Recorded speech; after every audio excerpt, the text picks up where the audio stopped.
manual trace dengan Corel. Oke, hari ini kita akan bikin tips tentang trace di Corel Draw, auto dan manual. Ini berguna untuk bikin gambar baru dari gambar yang udah ada karena pixelnya jelek. Kalau kita bisa lihat di situ, itu gambar asli bisa JPEG atau PNG. Kemudian kita pakai auto trace dari Corel, gambar asli dan hasil trace-nya. Kalau kita lihat di situ ada perbedaannya. Ini kita akan dampingin. Ada perbedaan di detail L-nya, itu ada lengkungan yang hasil trace-nya, sementara yang aslinya tuh nggak ada. Ini kalau gambarnya simple. Kalau gambarnya lebih kompleks, bakalan banyak banget yang akurat. Makanya kita butuh yang namanya manual trace. Nah, ini kita akan bikin manual trace. Cara bikinnya gimana?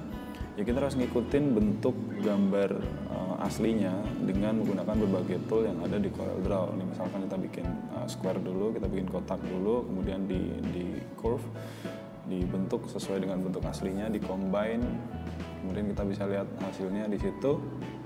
Bentuknya sama persis dengan gambar aslinya, nggak ada lengkungan sama sekali.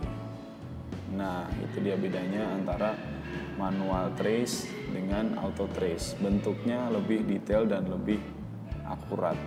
Sudah pasti manual trace kualitasnya lebih bagus. Dan untuk di Corel Draw sendiri ini penting karena yang namanya vektor itu kita bisa gunain untuk apa aja. Di zoom nggak akan pecah. Ini bedanya, tiga-tiganya kita taruh di tempat yang sama. Kalau gambar biasa jelas di zoom beberapa kali tergantung gedenya, dia akan pecah karena basisnya pixel. Sementara dua gambar yang lain, yang paling kanan itu nggak akan pecah karena dia basisnya sudah vektor. Itu kita akan pakai contoh gambar lain yang lebih kompleks. Nah, ini ada satu gambar fontnya Real Madrid yang akan dipakai musim depan.